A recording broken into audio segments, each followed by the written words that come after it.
જો આ 3 બાણ બર્બરીકે ચલાવ્યા હોત તો મહાભારતનું યુદ્ધ સેકન્ડોમાં પૂરું થઈ ગયું હોત, અને એ હતો ભીમનો પુત્ર બર્બરીક. બર્બરીક પાસે 3 અચૂક બાણ હતા જે આખું યુદ્ધ ક્ષણભરમાં સમાપ્ત કરી શકે. એટલે જો બર્બરીક યુદ્ધમાં ઉતરે તો પાંડવો કે કૌરવો કોઈની જરૂર ન રહે. પણ આ યુદ્ધ શક્તિ માટે ન હતું, આ યુદ્ધ ધર્મ માટે હતું. એટલે ભગવાન શ્રી કૃષ્ણ આગળ આવ્યા. કૃષ્ણએ કહ્યું, બર્બરીક, ધર્મયુદ્ધ બચાવવા માટે તારી પાસે મારે એક મહાન દાન માંગવું છે. બર્બરીકે ક્ષણભર પણ વિચાર કર્યો નહીં અને શાંત ચિત્તે પોતાનું શીશ શ્રી કૃષ્ણને અર્પણ કરી દીધું. બર્બરીકે એક વિનંતી કરી, પ્રભુ, જો મારું જીવન અહીં પૂર્ણ થાય તો મને આખું મહાભારતનું યુદ્ધ જોઈ લેવા દો. કૃષ્ણ પ્રસન્ન થયા અને બર્બરીકના શીશને યુદ્ધભૂમિ ઉપર ઊંચી જગ્યાએ પહાડ પર સ્થાપિત કરાવ્યું, જેથી બર્બરીક આખું યુદ્ધ જોઈ શકે. યુદ્ધ પૂરું થયા પછી કૃષ્ણએ પૂછ્યું, બર્બરીક, કહો કોણ જીત્યું? બર્બરીકે કહ્યું, પાંડવો નહીં, કૌરવો નહીં, માત્ર તમારું સુદર્શન ચક્ર જ લડતું હતું. આ સાંભળીને પાંડવોનો વિજય અહંકાર ત્યાં જ તૂટી ગયો.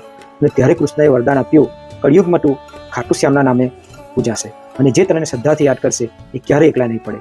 શક્તિ બાણમાં નથી, શક્તિ ત્યાગમાં છે અને કૃષ્ણની કૃપામાં છે. જય શ્રી કૃષ્ણ.